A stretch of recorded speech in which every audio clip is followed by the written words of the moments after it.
வெண்பருத்தி நூலெடுத்து வாய் வெடிச்ச பூவெடுத்து நான் அணிஞ்சிட தொடுத்து வச்ச நடினமான மாலை இது.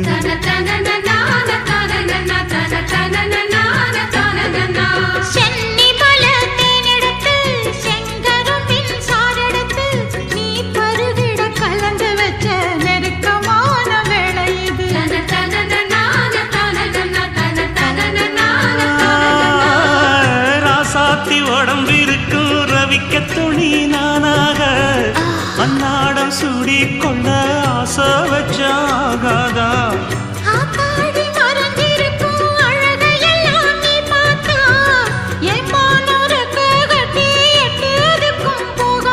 அடிச்சி சக்கரையே எட்டி நீயும் நிற்கிறியே நான் ஏங்கி ஏங்கி பார்க்கிறப்போ